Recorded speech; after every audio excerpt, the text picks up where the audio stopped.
నెట్టింట్లో సమావేశమైన సోదరులకి సోదరిమణులకి నా హృదయపూర్వక నమస్కారాలు. కొద్ది రోజుల క్రితం బ్రదర్ సంజీవరావు నాకు ఫోన్ చేసి శ్రీకృష్ణ దివిజ్ఞాన సమాజంలో బెసెంట్ వారోత్సవాలు నిర్వహిస్తున్నాం, మీరు ఏదైనా ఉపన్యాసం ఇవ్వండి అని చెప్పగానే నేను ముందుగా అకల్ట్ కెమిస్ట్రీ గురించి చెప్పుదాం అనుకున్నాను.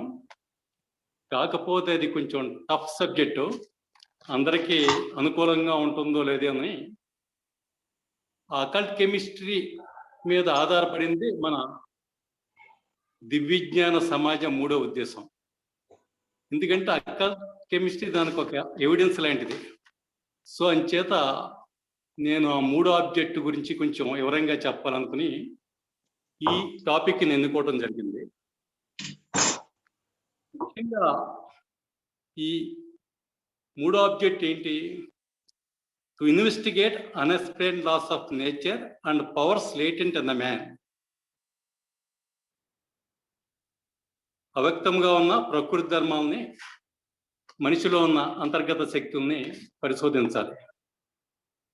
ఇప్పుడు మనం అర్థం చేసుకోవాల్సింది ఏంటంటే, ప్రకృతి ఉంది, ప్రకృతిలో కనపడేదానికంటే కనిపించడం చాలా ఎక్కువ. ఎవరినైనా అడిగినా కనిపించే చాలా తక్కువ అని చెప్తారు. అందరి దగ్గర అది రెడీమేడ్ ఆన్సరే ఉంది. ఉదాహరణకి మనకు ఫిజికల్ బాడీ ఉంది, దానికి 5 సెన్స్ ఆర్గాన్స్ అంటే 5 జ్ఞానేంద్రియాలు ఉన్నాయి. ప్రతి జ్ఞానేంద్రియాలకి మనకి ఎవల్యూషన్లో లిమిటేషన్ వచ్చేసింది. ఉదాహరణకు కన్ను చూడండి, యుబ్జిఆర్ అంటే 7 కలర్స్ని మనం చూస్తాం, అంటే ఆ విజిబుల్ ఫ్రీక్వెన్సీ. దానికి దిగువన ఎగువన కూడా ఫ్రీక్వెన్సీస్ ఉన్నాయి. కాకపోతే మన హ్యూమన్ ఐ దాన్ని క్యాచ్ చేయలేదు, దానికి పెర్సీవ్ చేయలేదు. మన పెర్సెప్షన్ ఐ కొన్నది అంతమంత మాత్రమే. ఇంకో ఉదాహరణ ఏంటంటే, మనకి ఇంట్లో ఎలక్ట్రిక్ బల్బ్ ఉంటుంది, అది సెకండ్కి 50 టైమ్స్ ఆన్ ఆఫ్ అవుతుంది, కానీ ఆ ఫ్లిక్కరింగ్ మన ఐ క్యాచ్ చేయట్లేదు. సెకండ్కి 50 సార్లు ఆ ఎలక్ట్రికల్ బల్బ్ ఆన్ ఆఫ్ అవుతుంది, అది మనకి తెలియట్లేదు. ఎందుకంటే సెకండ్కి 50 టైమ్స్ జరగడం వల్ల. అంచేతే మీకు మన ఎలక్ట్రికల్ బల్బు మీరు చూసినట్లయితే దాని మీద 230 volts 50 hertz అని రాసి ఉంటుంది. అంటే దాని ఫ్రీక్వెన్సీ సెకండ్కి 50 టైమ్స్ అనమాట. ఆ విధంగా ప్రతి సెన్స్ ఆర్గాన్స్కి లిమిటేషన్ ఉంది. చెవి తీసుకోండి, ప్రకృతిలో అనేక రకాలైన ఫ్రీక్వెన్సీస్ ఉన్నాయి. హెల్దీ హ్యూమన్ బీయింగ్, ఆరోగ్యకరమైన మానవుడు వినగలిగే ఫ్రీక్వెన్సీ 20 hertz నుంచి 20 కిలోసైకిల్స్. దాన్నే ఆడిబుల్ ఫ్రీక్వెన్సీ అంటాం. దానికి దిగువన ఎగువగా కూడా ఫ్రీక్వెన్సీస్ ఉన్నాయి, అది మనం పెర్సీవ్ చేయలేం. అలాగే స్మెల్లో కూడా డాగ్స్కి కొంచెం మనకంటే ఎక్కువ స్మెల్, అంచేత అవి దొంగలను పట్టుకుంటాకి పోలీసు వారు కుక్కను తీసుకొస్తారు, ఆ స్మెల్ ఆధారంగా క్యాచ్ చేస్తాయి. అలాగే మనకి చూపులో మనకి లేని గద్దలకి ఎక్కువ ఉంది. ఈవెన్ 1-2 కిలోమీటర్స్ కూడా దూరాన్ని ఏముందో గద్ద కనిపిస్తుంది. అంటే దీన్ని బట్టి మనకి ఏమర్థమవుతుంది? హ్యూమన్ బీయింగ్ సెన్స్ ఆర్గాన్స్కి ఇతర జీవుల సెన్స్ ఆర్గాన్స్కి పెర్సెప్షన్లో తేడా ఉంది. అంచేత ప్రకృతిలో మనకు కనిపిస్తేనే నమ్ముతాం, మనకి వినపడిందే నమ్ముతాం. అంతంత మాత్రాన ప్రకృతిలో ఉన్నది పుట్టి పారేయటం అనేది ఒక విధంగా అవివేకం, అజ్ఞానం. అదే సైన్స్కి అందితే అదొక ప్రూవ్, వాళ్ళంతా అక్సెప్ట్ చేస్తుంది. What is proved is believed, that is science. సైన్స్కి అందనంత మాత్రాన ప్రకృతిలో ఉన్నది మనకి సైంటిఫిక్ ఇన్స్ట్రుమెంట్ ద్వారా కనుగోలేంది ఇంకో ఫెకల్టీ ఉంది మనకి. అదే సైకిక్ పవర్స్ అనండి, మనశ్శక్తి అనండి. అది ఎంతో హైలీ ఎవాల్వ్డ్ సోల్స్, ఆ పవర్స్ న్యాచురల్గా వస్తాయి. మనకి థర్డ్ ఆబ్జెక్ట్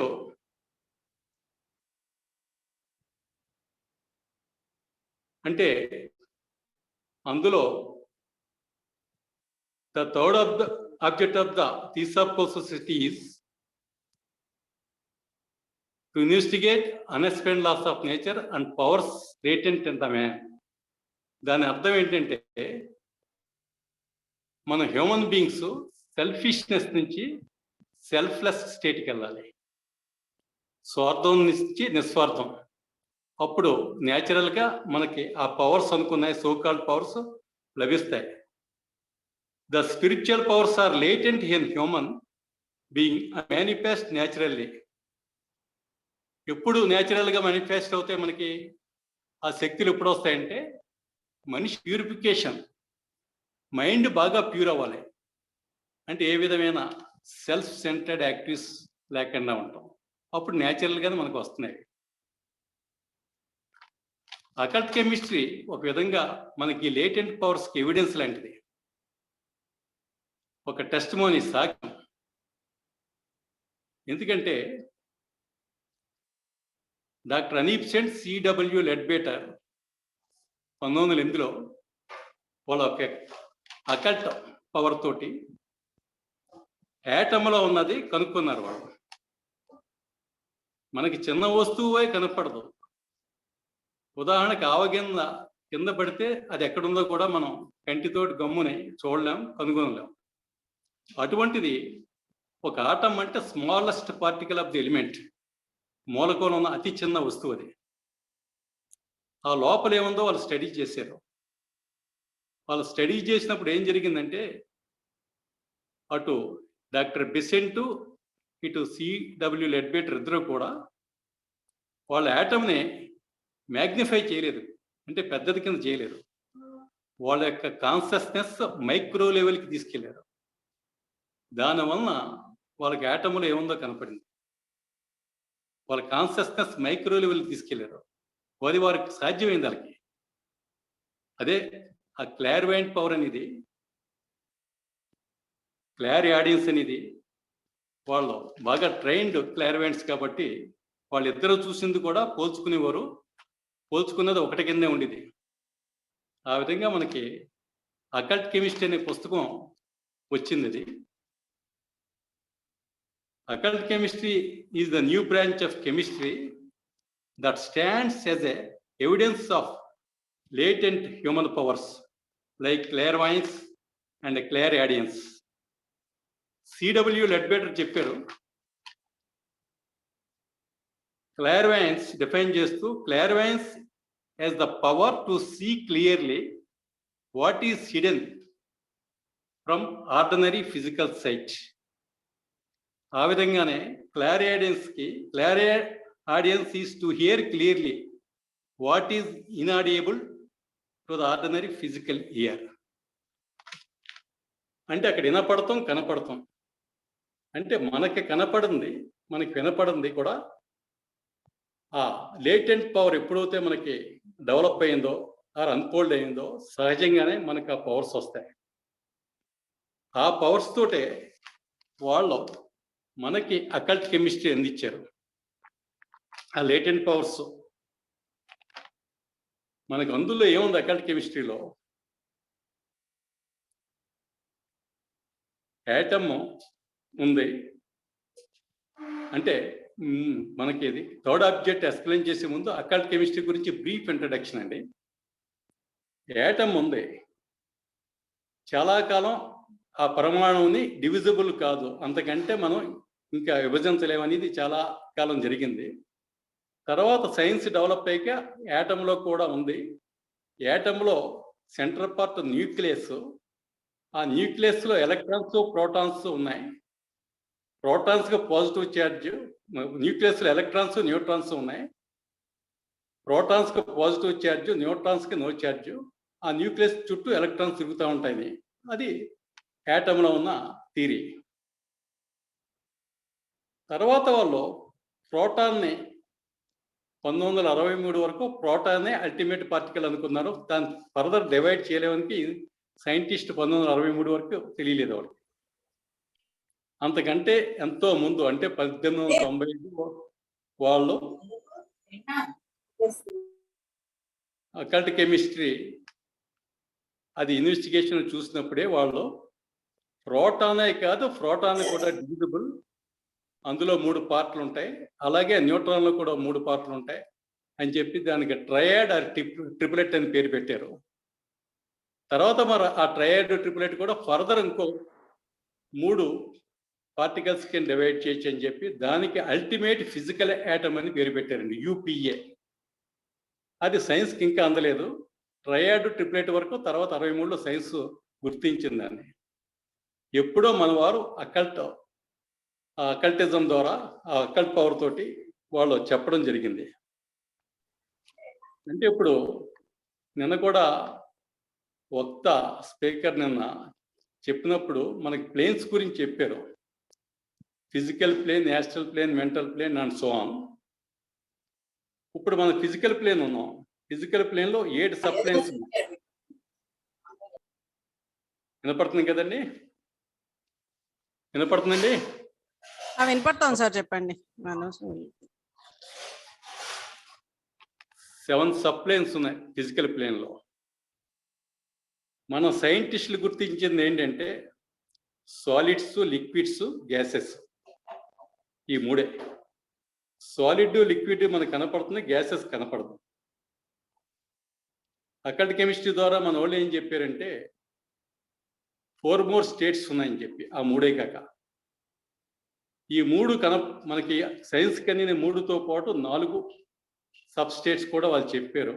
ఆ విధంగా ఫిజికల్ ప్లేన్ 7 సబ్ డివిజన్స్ ఉన్నాయని, అంటే ప్రతి ప్లేన్లో 7 సబ్ డివిజన్స్ ఉన్నాయన్న సంగతి మనందరికీ తెలుసు. థియోసాఫికల్ లిటరేచర్లో ఆ బాడీస్, ఆ ప్లేన్స్ చదివిన వాళ్ళకి అందరికీ కూడా అది అర్థమవుతుంది. ఈ ఫిజికల్ ప్లేన్లో సాలిడ్, లిక్విడ్, గ్యాసెస్, తర్వాత either, super either, sub atomic and atomic. Atomic అనేది ఫైనల్, ఇంకా ఫిజికల్ ప్లేన్లో చివర పార్టికల్. అదే యూపీఏ, అల్టిమేట్ ఫిజికల్ ఆటమ్ అని అనిబ్సెంట్ లెడ్బెటర్ కనుగొంది. ఇంకా తర్వాత ఆ యూపీఏ అది మళ్ళీ కన్వర్ట్ చేస్తే ఇంకా అది ఫిజికల్ ప్లేన్లో మెంబర్ అవ్వదు. తర్వాత స్టేట్ ఏంటి? Astral plane. యాస్ట్రల్ ప్లేన్లో మొట్టమొదటి సబ్ ప్లేన్లోకి వెళ్ళి అందులో 7 ప్లేన్స్. ఇదే ప్రాసెస్ ఆ 7 ప్లేన్స్ యాస్ట్రల్ ప్లేన్లో వెళ్ళాక తర్వాత మెంటల్ ప్లేన్, ఆ తర్వాత బుద్ధిక్కు, నిర్వాణిక్కు, పరానిర్వాణిక్కు, మహాపరానిర్వాణిక్కు, 7 ప్లేన్స్. ఇవన్నీ కూడా మనకు కనపడవు. కాకపోతే ఈ కెమిస్ట్రీ ద్వారా చూస్తే మనకి సోకాళ్ళ మన ప్లేన్స్ అనుకుంటున్నాం. ఏ ప్లేన్లోకి వెళ్తే ఆ బాడీ మనకి యాస్ట్రల్ బాడీ, మెంటల్ బాడీ అని వస్తుంది. ఈ విధంగా అకల్ట్ కెమిస్ట్రీ ద్వారా చదివితే మనకు ఒక క్లారిటీ వస్తుంది. అలాగే ఐసోటోప్స్ అంటే కెమిస్ట్రీ చదివిన వాళ్ళకి తెలుస్తుంది. ఐసోటోప్స్ అని ఉన్నాయి. అంటే న్యూక్లియస్లో ప్రోటాన్స్, న్యూట్రాన్స్. ప్రోటాన్స్ అంకి ఒకలాగానే ఉంటుంది, కానీ డిఫరెంట్ నెంబర్ ఆఫ్ న్యూట్రాన్స్ ఉంటాయి కొన్ని వాటికి. దాన్ని ఐసోటోప్స్ అంటాం. అది యాస్టన్ అనే సైంటిస్ట్ 1912లో అతను ఇన్వెంట్ చేసేదాకా ఐసోటోప్స్ ఉన్న సంగతి సైన్స్కి అందలేదు. మన వాళ్ళు ఎప్పుడో అకల్ట్ కెమిస్ట్రీ వాళ్ళు ఇన్వెస్టిగేషన్ చెప్పినప్పుడే కొన్ని ఎలిమెంట్స్కి ఐసోటోప్స్ ఉన్నాయని చెప్పి అప్పుడే చెప్పడం జరిగింది. అంటే దీన్ని బట్టి మనకి ఏమర్థమవుతుందంటే సైన్స్ తర్వాత వస్తుంది మనం ప్రూవ్ చేస్తూ. అకల్టిస్టులు ఏం చేశారంటే వాళ్ళ యొక్క ఉన్న పవర్, హిడెన్ పవర్స్ తోటి ప్రకృతిలో ఉన్న దాన్ని పరిశీలించి వాళ్ళ కాన్షియస్నెస్ మైక్రో లెవెల్లోకి తీసుకెళ్ళి వాళ్ళు స్టడీ చేసి మనకు అందించారు. ఆ విధంగానే మన ఈ లోకాల గురించి యాస్ట్రల్ ప్లేన్, మెంటల్ ప్లేన్ అనే బుక్స్ వచ్చినాయి. పావెల్ రాసి, తర్వాత లెడ్బెటర్ రాసి. మరి వాళ్ళు మనలాగే ఫిజికల్ బాడీ తోటి, ఫిజికల్ సెన్స్ ఆర్గన్స్ తోటి ఉన్నారు. వాళ్ళ పరిశీలించి ఎలా మనకు అందించారంటే వాళ్ళకి ఆ విధమైన క్లార్వాయింట్ పవర్స్ ఉన్నాయి. అక్కడ లేటెంట్ పవర్స్ అవి అన్ఫోల్డ్ అయినాయి కాబట్టి వాళ్ళు అవి చేయగలిగారు. మనకు కూడా అందరికీ సాధ్యం. ఆ లేటెంట్ పవర్స్ మనకు రావాలంటే, మనం కూడా అన్ఫోల్డ్ అవ్వాలంటే మన కాన్షియస్నెస్ అన్ఫోల్డ్ అవ్వాలి. థియోసాఫికల్ లిటరేచర్లో ఉంది కదండి, మనం కాన్షియస్నెస్ మినరల్లో ప్లాంట్స్లో అలాగే యానిమల్స్లో గ్రాడ్యువల్గా అన్ఫోల్డ్ అవుతూ వస్తుంది. మ్యాన్లోకి వచ్చేటప్పుడు మరింత ఇంప్రూవ్ అయింది. అలాగే అనేక ఇన్కార్నేషన్లో దాటితే కానీ మనకి కంప్లీట్ అది అన్ఫోల్డ్ అవడం జరగదు. గ్రాడ్యువల్గా అన్ఫోల్డ్ అయ్యి వెళ్తే అంటే మన కాన్షియస్నెస్ మల్టీ డైమెన్షన్లోకి వెళ్తుంది. ఎప్పుడైతే మల్టీ డైమెన్షన్లోకి వెళ్ళిందో మనకి తెలియని అనేక కొత్త విషయాలు, ప్రకృతిలో ఉన్న కొత్త కనపడినాయి వినపడినాయి అన్నీ కూడా మనకు తెలియటానికి అవకాశం ఉన్నమాట. సరే, ఇప్పుడు మనం సబ్జెక్ట్లోకి వస్తే ఇది third object. Occultism is the study of the inner side of nature and man. The study is important so that one may see the whole of life. There is always an inner side to everything. This is more important than outer side. ప్రతి దానికి కూడా ఒక inner ఉంటుంది. Example, visible tree ఉంది మనకి. ట్రీలో branches, leaves, fruits, flowers కనిపెడతాయి. But not it roots. వేళ్ళు కనపడవు. నిజానికి total visible tree depend on its roots for its existence. ఆ చెట్టు యొక్క అస్తిత్వం పూర్తిగా కూడా ఆ రూట్ సిస్టమ్ మీద ఆధారపడి ఉంది. అలాగే మనకి కనిపించిన దానికంట కనపడింది ఉంది ఎక్కువగా. ఇది ఒక్కొక్కటి మనం ఎగ్జాంపుల్స్ తోటి చూసుకుంటే కొంచెం ఇంట్రెస్ట్గా ఉంటుంది. ఓసారి అమెరికాలో థాట్ రీడింగ్ అని ఇది ఎక్స్పెరిమెంట్ చేయలేదు. ఇప్పుడు థాట్ రీడింగ్ మీద చాలా ఎంతో ఎక్స్పెరిమెంట్ జరుగుతున్నాయి. ఒక అతన్ని ఒక కెమెరా ముందు కూర్చోబెట్టారు. ఆ వ్యక్తిని నువ్వేదో నీ మైండ్లో దాని మీద ఒక ఆబ్జెక్ట్ మీద మనసు పెట్టు, డివియేషన్ లేకుండా ఒక ఆబ్జెక్ట్ని నువ్వు తలుచుకుని దాని మీద కాన్సన్ట్రేషన్ చేయని చెప్పారు. అప్పుడు ఆ వ్యక్తి కత్తి అంటే నైఫ్ని మీద కాన్సన్ట్రేషన్ చేశాడు. So the unseen content of the mind captured by the camera. ఆయన ఏదైతే అనుకున్నాడో అది ఆ కెమెరాలో ఆ పిక్చర్ వచ్చింది. అదే Kirlian photography, high electrical frequency camera.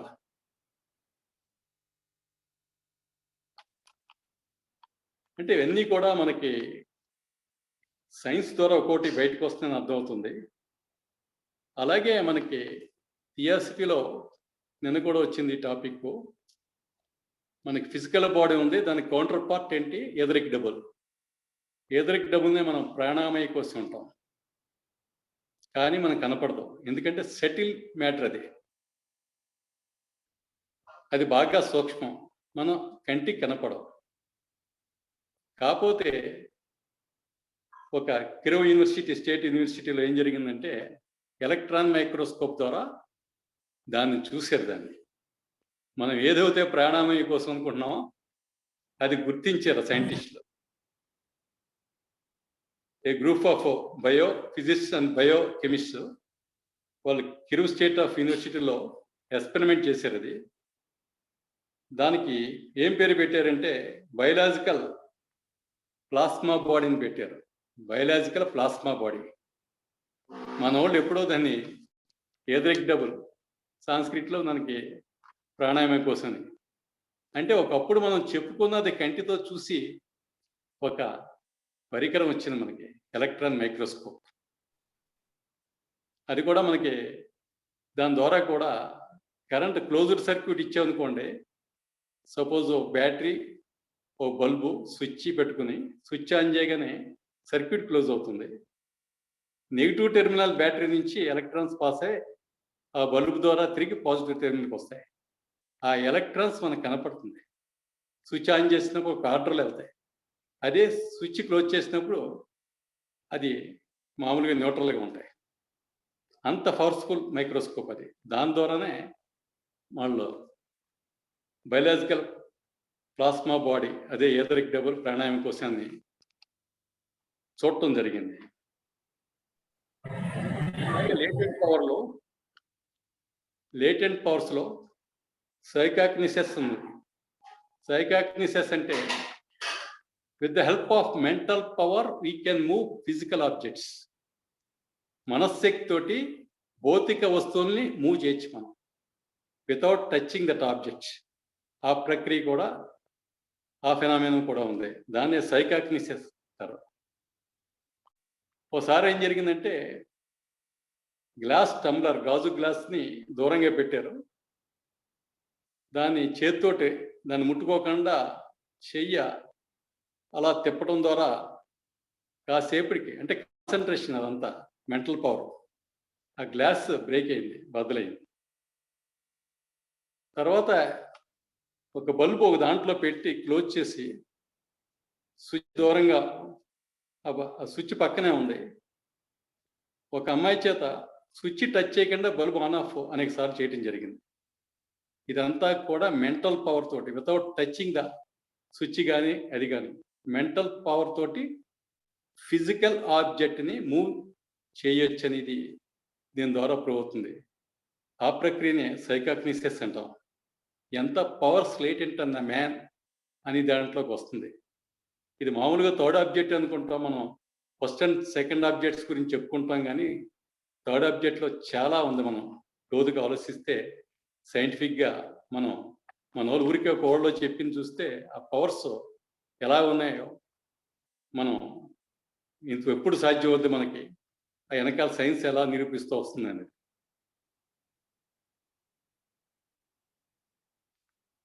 తర్వాత ఈఎస్పి అనేది ఒకటి ఉంది, ఎక్స్ట్రా సెన్సరీ పెర్సెప్షన్.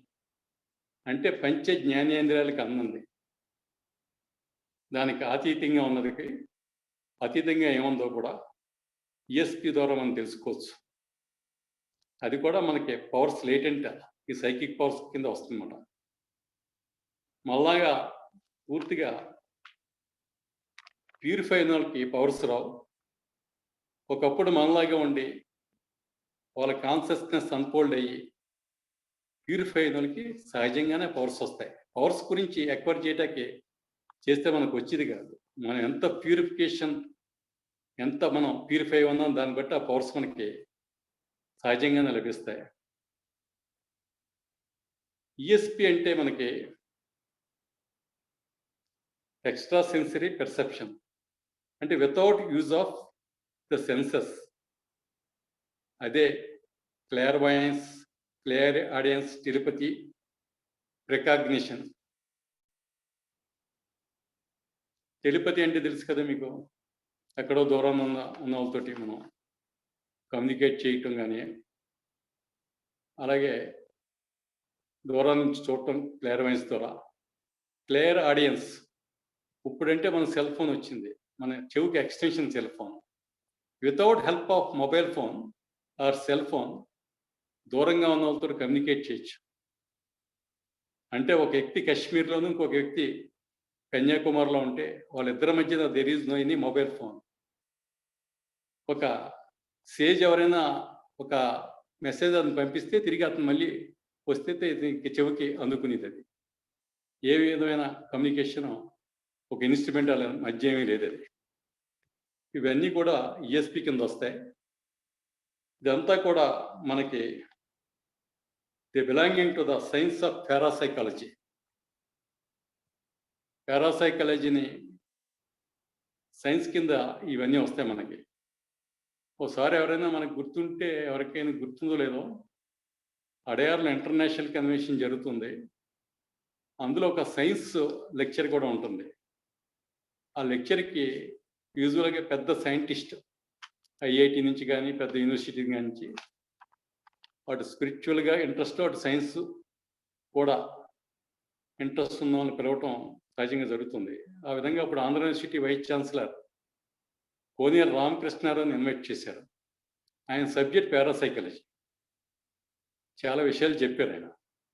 ఆ లెడ్బెటర్ బుక్స్ అనిపిసెంట్ ఆయన చదివాడు ఆయన. ఆయన ఇక్కడ యూనివర్సిటీలో వాళ్ళ స్టూడెంట్స్కి కొంతమందికి ఇది కూడా చేసేవాడు, హిప్నాటిజం చేసేవాడు ఆయన. ఆ విషయం కూడా అక్కడ చెప్పాడు ఆయన. బహుశా 10-12 ఏళ్ల క్రితం అనుకుంటా ఆయన ఆ కన్వెన్షన్‌లో టాక్ ఇచ్చింది. ఈ టెలిపతి అనేది కొన్ని వేల మైళ్ళ వరకు ట్రాన్స్మిట్ చేయొచ్చు. ఆ కమ్యూనికేషన్ వెళ్తుంది. స్పేస్‌లో గాని, ఈవెన్ అండర్ సీలో గాని కూడా ఆ కమ్యూనికేషన్ పాసిబుల్ టెలిపతికి. కొంతమందికి ఇన్‌బోర్న్‌గానే ఈ ఫెకల్టీస్ అనేది వస్తాయి. కొంతమందికి పుట్టుకతోటి కొన్ని వస్తాయి మరి. అవి ఎందుకో చెప్పలేం వారికి. ఈ పవర్స్ వస్తాయి కొంతకాలం వరకు పుట్టుకతోనే. కొంతమందికి మంత్రాలతోటి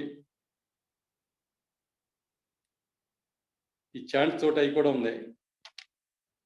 thought transmission is possible over long distance, even more than 1000 miles and above.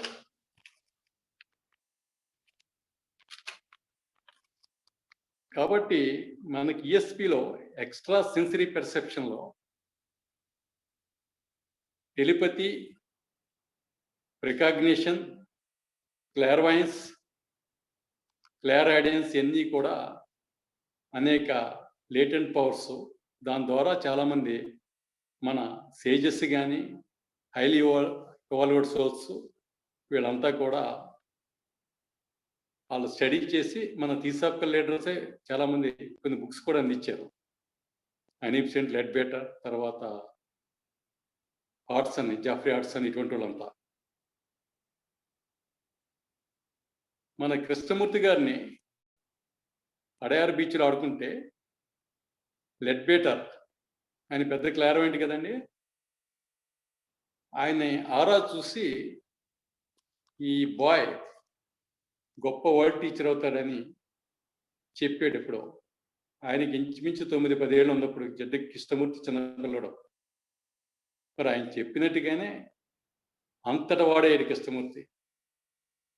ఈవేళ వరల్డ్లో 70 సంవత్సరాలు ఎన్నో టాక్స్ ఇచ్చాడు. ఎంతమందో ఆయన ఉపన్యాసాలని ఇన్ఫ్లుయెన్స్ చెందారు. మరి లెడ్బెటర్ ఏ పవర్ తోటి ఆయన అప్పుడు ఇంత ఆ కృష్ణమూర్తి అంత గొప్ప వ్యక్తి అని చెప్పాడు అంటే అన్ని లేటెంట్ పవర్స్. తర్వాత కృష్ణమూర్తి గారు ద్వారానే ఇటువంటి ఎన్నో ఆ మధ్య పుస్తకంలో చదివాను. అవన్నీ సేకరించింది ఎవరో కాదు, గొప్ప వ్యక్తి, గొప్ప సైంటిస్టు ప్రొఫెసర్ కృష్ణ. అంటే రాధాజీ కజిన్ బ్రదర్ ఆయన. వారణాసి బెనారస్ హిందూ యూనివర్సిటీలో ఫిజిక్స్ ప్రొఫెసర్గా చేసేవాడు. కృష్ణమూర్తి బాగా క్లోజ్ అయిన ఆయన కూడా మన అడయార్ ఇంటర్నేషనల్ ప్లాట్ఫామ్లో అనేక టాక్స్ ఇచ్చాడు. ఒకసారి సైన్స్ టాక్ కూడా ఇవ్వటం జరిగింది.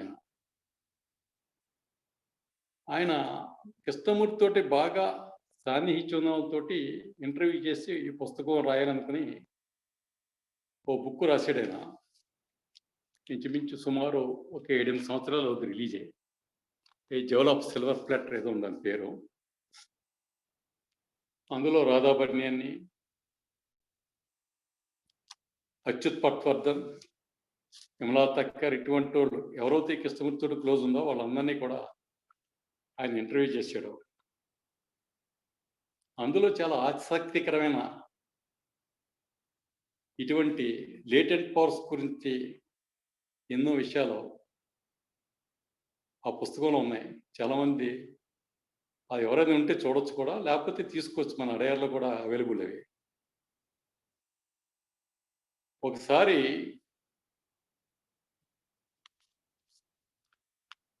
అంటే కృష్ణమూర్తి గారు వారణాసిలో రాజ్ఘాట్ దగ్గర ఉండేవారు. వెళ్ళినప్పుడు ఈవినింగ్ వాకింగ్ వెళ్ళేవారు ఆయన.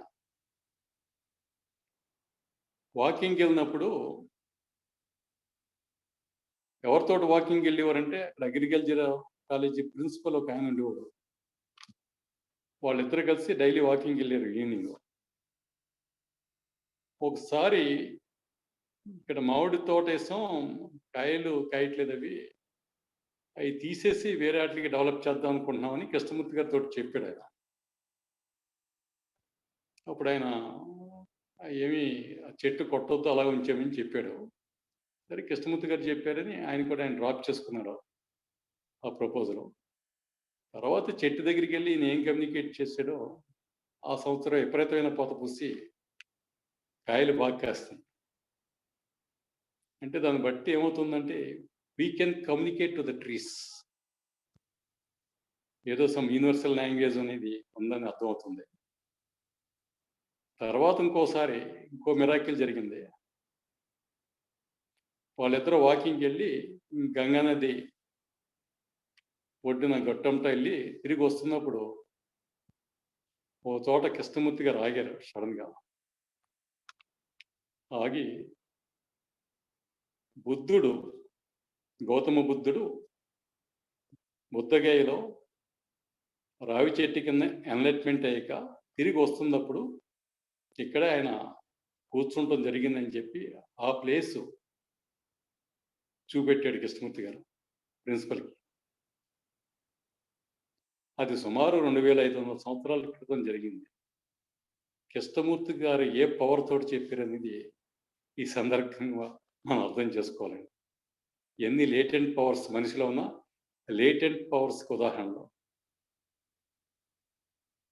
సరే ఇంకా అది చెప్పారు కదా కృష్ణమూర్తి అంతటి వ్యక్తి చెప్పారని ఆ ప్లేస్ని ఏదైతే బుద్ధుడు అక్కడ కూర్చున్నాడో దాన్ని మళ్ళీ ఒక గుర్తుగా దాన్ని ఏదో ఒక రిమెంబర్గా ఏదో దానికి మాన్యుమెంట్గా ఏదో చేయటం జరిగింది. తర్వాత అచ్యుత్ పద్వర్ధన్ అనే వ్యక్తి మన తీసాపో సిటీలో కూడా మెంబరు, కృష్ణమూర్తి దాటు బాగా క్లోజ్ అని. లాస్ట్లో అడయార్లోనే ఆయన లాస్ట్లో గడపడం జరిగింది. అడయార్ మన క్వార్టర్స్లో ఉండేవారు. ఆయన మహారాష్ట్రియను. ఆయన సోషలిస్ట్ పార్టీ ఫౌండర్ కూడా అచ్యుత్ పద్వర్ధన్. కృష్ణమూర్తి గారితో ఎక్కువగా ఇంటరాక్ట్ అయ్యేవాడు. ఒకసారి ఇద్దరు కూర్చుండగా వాట్ మిస్టర్ పట్వర్ధన్, నువ్వు ఒక మనిషిని మర్డర్ చేసావంటే నేను చెప్పి అడిగాడు. ఆయన గొప్ప ఎడ్యుకేషనిస్ట్, గొప్ప వ్యక్తి. మర్డర్ చేశాడని చెప్పేటప్పటికి ఆయనకి ఆశ్చర్యం వేసి, అవును జరిగింది. నేను వస్తుంటే కార్ డ్రైవ్ చేసుకుని వస్తుంటే పొలంలోంచి అడ్డంగా రోడ్డు మీదకి వచ్చి కారు మీదకి వచ్చాడు. నా మిస్టేక్ ఏమీ లేదు. అతను అడ్డంగా వచ్చి నేను ఎక్స్పెక్ట్ చేయలేదు అతను ఎలా వస్తాడని వచ్చేసి అడ్డంగా వచ్చి క్రాస్ అయ్యి ఆ కారు కింద పడ్డాడు. అయినా ఇది జరిగి ఎప్పుడో 30 ఏళ్ళు పైన దాటింది. సరే మేము హాస్పిటల్ తీసుకెళ్ళాం, సర్వే అవ్వలేదు. ఇది జరిగి మోర్ దాన్ 30 years అయింది. అయినా ఈ విషయం మీకు ఎలా తెలుసు అని అడిగాడు ఆయన కృష్ణమూర్తి గారిని, అచ్యుత్ పట్వర్ధన్. అప్పుడు కృష్ణమూర్తి గారు అన్నారు, నీ గతం, వర్తమానం, భవిష్యత్తు క్లియర్గా నాకు కనపడుతుంది అన్నాడు. అంటే దాన్ని బట్టి ఆకాశిక్ రికార్డ్స్ అనేది ఉంది. దాని నుంచి ఆయన చూసి పెర్స్యూ చేయగలిగి ఈయన గురించి చెప్పడం జరిగింది మాట. ఇటువంటి మిరాకిల్స్ అన్ని. తర్వాత మనకి రాధాబన్యర్ కూడా అదర్ కంట్రీస్లో ఉన్నప్పుడు కూడా ఇటువంటి కొంచెం చెప్పడం జరిగింది ఆయన. రాధాబని కూడా సర్ప్రైజ్ అయ్యి. అలాగే హీలింగ్ పవర్స్ కూడా కృష్ణమూర్తి గారు చాలామంది చేశారు. అది రోహిత్ మెహతా ఇటువంటి వాళ్ళు ఎవరికా పెరాలసిస్ అది వచ్చినప్పుడు. ఈ పవర్స్ అన్నీ కూడా అదే బ్లావెట్స్కీ గారు ఇటువంటివన్నీ చేశారు. ఇవన్నీ కూడా ఏదైనప్పటికీ హీలింగ్ పవర్స్ కానీ, క్లార్వైన్స్ కానీ, క్లారైడెన్స్ కానీ ఇవన్నీ కూడా మనం అంతర్గతమైన మానవ శక్తులు న్యాచురల్గా మన అందరికీ కూడా అవి న్యాచురల్గా అన్ఫోల్డ్ అయ్యి కూడా ప్రతి వాడికి అది సహజం. అది కావాలని కృషి చేసి బలవంతంగా ఏదో కొండలను చేయటం పొరపాటని స్పిరిచువలిస్ట్ ఎప్పుడో చెప్పారు. ఇటువంటి పవర్స్ రావాలంటే ముందు సెల్ఫిష్నెస్ పూర్తిగా ఉన్న మనిషి టోటల్గా ప్యూరిఫికేషన్, సెల్ఫ్లెస్ పర్సన్ కింద. అదంత ఈజీ కాదు. దానికి అనేక ఇన్కార్నేషన్ పట్టవచ్చు. సహజంగానే ఈ సిద్ధులన్నీ ఒప్పుతాయి. పతంజలి చెప్పిన అష్టసిద్ధులన్నీ. కాకపోతే at the feet of master చేవలో చెప్పినట్టుగా సిద్ధుల గురించి ఎప్పుడు ప్రయత్నించకూడదు. అవి ఎప్పుడు మీకు కావాలంటే అది మాస్టర్స్ వాళ్ళు వాళ్ళ యొక్క బ్లెస్సింగ్ తోటి మీకు వస్తాయని చెప్పి ఎట్ ద ఫీట్ ఆఫ్ మాస్టర్లు కూడా అది నేను చూడటం జరిగింది. అది ఆ విధంగా మనకి ఏదైతే ప్రకృతిలో ఉన్నాయో అదే మనిషిలో కూడా ఉన్నాయి. ప్రకృతిలో ఉన్న అన్ఎక్స్ప్లెయిన్డ్ లాస్ ఆఫ్ నేచర్ అని. సపోజ్ మనకు రాయి పైకి ఇసిరితే కిందే పడుతుంది, అది ప్రకృతి ధర్మం, కింద నుంచి పైకి ఎప్పుడు వెళ్దాం. అలాగే మనకి విద్యుత్ శక్తి అనేది ప్రకృతిలో ద్వారానే మనకి విద్యుత్ శక్తి వస్తుంది. సౌరశక్తి, పవన శక్తి, స్టీమ్, ఆవిరి శక్తి, ఈ శక్తుల ద్వారా మనం ఎన్నో సైన్స్ ఎంతో డెవలప్ అయినాయి. స్టీమ్ ఇంజిన్ తోటి మనం ట్రైన్లు తిరిగినాయి, సౌరశక్తి తోటి ఇవాళ లైట్లు వెలిగిస్తున్నాం, మోటార్స్ తిప్పుతున్నాయని ప్రకృతి శక్తులతోటి. అలాగే ఇప్పుడు అన్నీ కూడా మనం చెప్పుకొని మనుషుల అంతర్గతంగా ఉన్న శక్తులకి హిడెన్ పవర్స్, దీని ద్వారా మనకి ఏదైతే మిరాకిల్ హిడెన్గా ఉన్నాయని సహజంగా వస్తాయి. అదే థియోసాఫికల్ లిటరేచర్లో మనకి రూట్ రేస్ అని ఉన్నాయి. Root races 7 root races. ఇప్పుడు జరుగుతుంది 5th రూట్ రేస్లో 5th సబ్ రూట్ రేస్లో ఉన్నాం. ఒక్కో రూట్ రేస్ ద్వారా ఒక ఇంద్రియం మనకు వస్తుంది. ఫస్ట్ రూట్ రేస్లో ఒక సెన్సార్ ఆర్గాన్స్ వస్తే సెకండ్ రేస్లో 2. అలాగే ఇప్పుడు 5th రూట్ రేస్లో ఉన్నాం కాబట్టి 5 ఇంద్రియాలు ఉన్నాయి. మన భౌతిక ప్రపంచంలో తెలుసుకునేదంతా 5 ఇంద్రియాల ద్వారానే. Reality is revealed with 5 sense organs. But ఇది కూడా limited. Reality is revealed with 5 sense organs is a small fraction of total existence.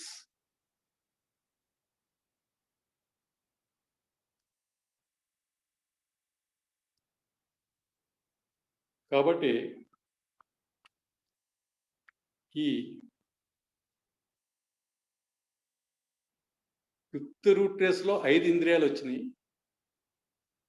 రేపు 6th రూట్ రేస్లో కూడా మన 5th రూట్ రేస్లో 7 సబ్ రూట్ రేస్ ఉంటాయి. ఇప్పుడు 5th సబ్ రూట్ రేస్ జరుగుతుంది. తర్వాత మన 6th రూట్ రేస్, అప్పుడు 6వ ఇంద్రియం మనకు వస్తుంది. అదే క్లారియాడియన్స్. ఇప్పుడు మిరాకిల్ అనుకున్నదే సహజమైపోతుంది. ఇప్పుడు 6th రూట్ రేస్లో మనకు 6వ ఇంద్రియం ఉందా. అలాగే 7th రూట్ రేస్లో 7వ ఇంద్రియం వస్తుంది, క్లార్వాయన్స్. మనం ఒకప్పుడు దూరం నుంచి ఏం జరుగుతుందో ఇప్పుడే మిరాకిల్ అనుకున్నది అది సహజమైపోతుంది. ఇదంతా కూడా ఫస్ట్ ప్రిన్సిపల్స్ ఆఫ్ థియాసఫీ జనరాజ్ దాస రాసిన దాంట్లో మనకు క్లియర్గా ఉంది. కాబట్టి మనం ఈ థర్డ్ ఆబ్జెక్ట్లో కొంచెం డీప్గా ఆలోచిస్తే ఇప్పుడు మనం చెప్పుకున్నవన్నీ కూడా చాలా ఇంట్రెస్టింగ్గా ఆసక్తికరంగా ఉంటుంది. ఇది నేను ఓ బుక్లో ఉంటే దాని గురించి చాలా స్టడీ చేసి 4-5 సార్లు చదివాక అందులోని విషయం అర్థమైంది. దాన్ని అకల్ట్ కెమిస్ట్రీ తోటి చూస్తే అకల్ట్ కెమిస్ట్రీ దీనికి ఒక ఎవిడెన్స్ కింద కనపడింది. ఆ విషయమే ఇవాళ చెప్పాలనుకుని ఈ టాపిక్ ఎన్నుకోవడం జరిగింది. కాబట్టి నాకు ఈ అవకాశం ఇచ్చిన గుంటూరు శ్రీకృష్ణ దివిజ్ఞాన సమాజం వారికి ధన్యవాదాలు తెలియజేస్తూ నేను ఎంతటితో సెలవు తీసుకుంటున్నాను. నమస్కారం.